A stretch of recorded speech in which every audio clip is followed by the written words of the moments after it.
Hello everyone. आज ionic bond के बारे में बताएंगे और आयनिक बॉन्ड का फॉर्मेशन कैसे होता है ये बताएंगे। तो फर्स्ट आयनिक बॉन्ड क्या होता है कि the chemical bond formed by the transfer of electrons from one atom to another is known as an ionic bond.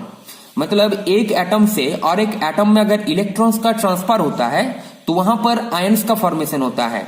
मतलब एक एटम जो है जो इलेक्ट्रॉन ट्रांसफर कर रहा है वो पॉजिटिवली चार्ज आयन कैटायन का फॉर्मेशन करते हैं और जो इलेक्ट्रॉन को एक्सेप्ट करता है वो नेगेटिवली चार्ज आयन एनायन का फॉर्मेशन करते हैं। और उसके बाद जो अपोजिटली चार्ज आयन है तो उसमें एक फोर्स डेवलप होता है, इलेक्ट्रोस्टैटिक फोर्स ऑफ अट्रैक्शन।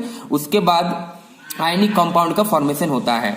तब यहां पर क्या होता है, an ionic bond is formed when one of the atom can donate electrons. मतलब एक एटम इलेक्ट्रॉन डोनेट करेगा to achieve the inert gas electron configuration. मतलब इलेक्ट्रॉन डोनेट करके वो नियरेस्ट नोबेल गैस का इलेक्ट्रॉनिक कॉन्फ़िगरेशन अचीव करेगा और एक एटम जो है वो इलेक्ट्रॉन एक्सेप्ट करके नियरेस्ट नोबेल गैस का इलेक्ट्रॉनिक अरेंजमेंट अचीव करेगा।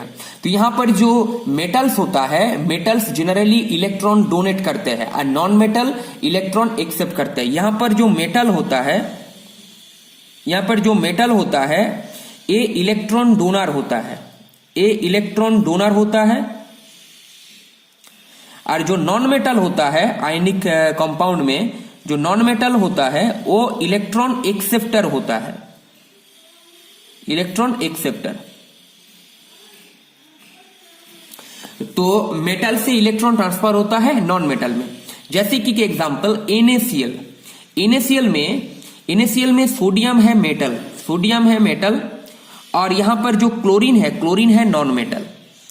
अब यहां पर देखना है कि यहां पर सोडियम कितना इलेक्ट्रॉन डोनेट करने से इसका नोबेल गैस अरेंजमेंट आता है और कितना इलेक्ट्रॉन एक्सेप्ट करने से क्लोरीन का नोबेल गैस अरेंजमेंट आता है। तो ये सोडियम मेटल है, मतलब ये इलेक्ट्रॉन डोनेट करेगा और यहाँ पर क्लोरीन है ये नॉन मेटल, मतलब इलेक्ट्रॉन एक्सेप्ट करेगा। तो यहां पर हम बताते हैं फॉर्मेशन ऑफ NaCl का फॉर्मेशन कैसे होता है। फॉर्मेशन ऑफ NaCl, तो फर्स्ट एक चीज, जो सोडियम है वो मेटल है तो इलेक्ट्रॉन डोनर है। तो फर्स्ट एटॉमिक नंबर क्या है, एटॉमिक नंबर ऑफ सोडियम, इसका ये जानना होगा 11 होता है। अब इसका जो इलेक्ट्रॉनिक कॉन्फ़िगरेशन होता है,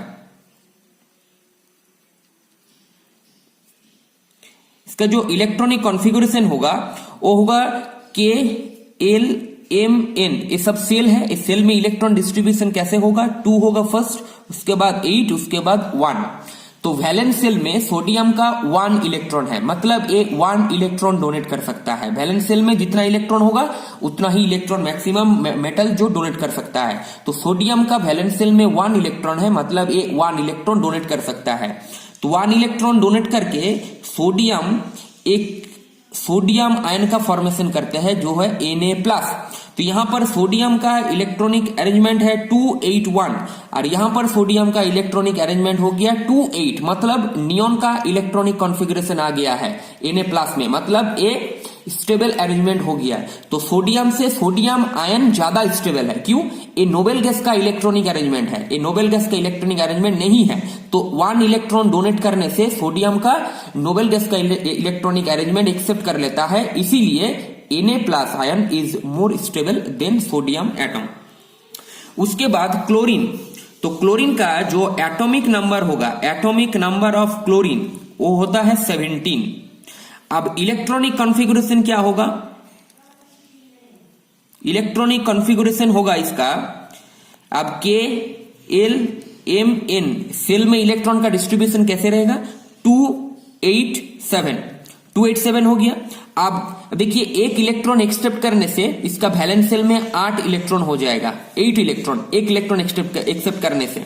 तो सोडियम जो इलेक्ट्रॉन डोनेट कर रहा है वो क्लोरीन एक्सेप्ट कर लेगा, तो मतलब उसका जो M सेल है, M सेल में उसका 8 इलेक्ट्रॉन हो जाएगा। तो क्लोरीन यहां पर क्या होगा, क्लोरीन प्लस 1 इलेक्ट्रॉन, तो यहां पर क्या होगा Cl- क्लोराइड आयन। तो यहां पर क्लोरीन का इलेक्ट्रॉनिक अरेंजमेंट है 287, यहां पर हो जाएगा 288, मतलब आर्गन का इलेक्ट्रॉनिक कॉन्फ़िगरेशन आ जाएगा आर्गन का। तो एक इलेक्ट्रॉन एक्सेप्ट करने से आर्गन का इलेक्ट्रॉनिक अरेंजमेंट आ जाता है, मतलब ए जो नेगेटिवली चार्ज आयन है वो स्टेबल हो जाएगा। तो chloride ion is more stable than chlorine. तो ऐसे करके ये जो दो ऑपोजिटली चार्ज आयंस है, ऑपोजिटली चार्ज आयंस, इसमें एक क्या होता है, फोर्स डेवलप होता है, इलेक्ट्रोस्टैटिक फोर्स ऑफ अट्रैक्शन। उसके बाद वहां पर आयनिक बॉन्ड का फॉर्मेशन होता है। तो यहां पर जो Na+ है, Na+ और Cl- एक कंबाइन होकर क्या फॉर्म करते हैं, NaCl का फॉर्मेशन होता है आयनिक कंपाउंड। ऐसे करके और बहुत सारा आयनिक कंपाउंड का फॉर्मेशन हो सकता है, जैसे कि और एक एग्जांपल दिखाते हैं, formation of MgO, magnesium oxide. अब ये आयनिक कंपाउंड है कि नहीं है, ये कैसे पता चलेगा आयनिक कंपाउंड है कि नहीं है? इसके लिए जानना होगा कि जो कंपाउंड है इसमें मेटल और नॉन मेटल है कि दोनों ही नॉन मेटल है। तो यहां पर देखिए मैग्नीशियम मेटल है, ऑक्सीजन नॉन मेटल है। तो यहां पर मेटल है वो इलेक्ट्रॉन डोनर है, और यहां पर ऑक्सीजन है वो नॉन मेटल है, वो इलेक्ट्रॉन एक्सेप्टर है, मतलब ये आयनिक कंपाउंड है। तो मेटल और नॉन मेटल से अगर कंपाउंड है तो वो आयनिक कंपाउंड होगा, अगर सभी नॉन मेटल है तो वो कोवेलेंट कंपाउंड होगा। तो यहां पर इसका इलेक्ट्रॉन डॉट रिप्रेजेंटेशन करेंगे। मैग्नीशियम का वैलेंस शेल में कितना इलेक्ट्रॉन है? मैग्नीशियम का एटॉमिक नंबर ऑफ मैग्नीशियम उसका होता है 12। तो उसका इलेक्ट्रॉनिक अरेंजमेंट, जो इलेक्ट्रॉनिक कॉन्फ़िगरेशन होगा वो होगा 282। तो वैलेंस शेल में 2 इलेक्ट्रॉन है, जितना वैलेंस शेल में इलेक्ट्रॉन होता है उतना डॉट देंगे, मतलब ये इलेक्ट्रॉन डॉट रिप्रेजेंटेशन हो गया। वैलेंस शेल में जितना इलेक्ट्रॉन होता है उतना डॉट यूज करेंगे। तो अब यहां पर मैग्नीशियम 2 इलेक्ट्रॉन्स डोनेट कर सकता है, तब वो नियरेस्ट नोबेल गैस का इलेक्ट्रॉनिक अरेंजमेंट वो एक्सेप्ट कर लेगा। और उसके बाद जो यहां पर ऑक्सीजन है, ऑक्सीजन का जो एटॉमिक नंबर है, ऑक्सीजन का जो एटॉमिक नंबर है वो है 8। तो इसका जो इलेक्ट्रॉनिक कॉन्फ़िगरेशन होगा वो होगा 2 6। तो वैलेंस शेल में उसका 6 इलेक्ट्रॉन है, तो हम 6 यहां पर इलेक्ट्रॉन 6 डॉट देंगे। 6 डॉट मतलब वैलेंस शेल में जितना इलेक्ट्रॉन होता है उतना ही डॉट देंगे, मतलब तब ये हो जाएगा इलेक्ट्रॉन डॉट रिप्रेजेंटेशन। अब कैसे कॉम्बिनेशन होगा? अब ये 2 इलेक्ट्रॉन डोनेट कर सकता है, ये 2 इलेक्ट्रॉन एक्सेप्ट कर सकता है। 2 इलेक्ट्रॉन एक्सेप्ट करने से इसका वैलेंस शेल में 8 हो जाएगा, और ये 2 इलेक्ट्रॉन डोनेट करने से इसका वैलेंस शेल में 8 हो जाएगा। मतलब नियरेस्ट नोबेल गैस का इलेक्ट्रॉनिक अरेंजमेंट लाना है।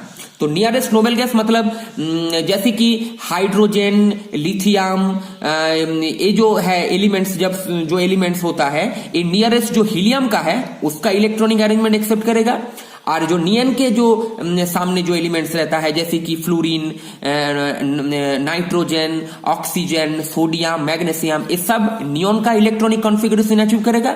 उसके बाद जैसे कि आर्गन का, आर्गन वहां पर जो कैल्शियम होता है, पोटेशियम होता है, क्लोरीन होता है, ये सब आर्गन का इलेक्ट्रॉनिक कॉन्फ़िगरेशन अचीव करेगा। मतलब जो नियरेस्ट नोबेल गैस होता है उसका ही इलेक्ट्रॉनिक कॉन्फ़िगरेशन अचीव करके स्टेबल होता है। तब यहां पर Mg का फॉर्मेशन कैसे होगा?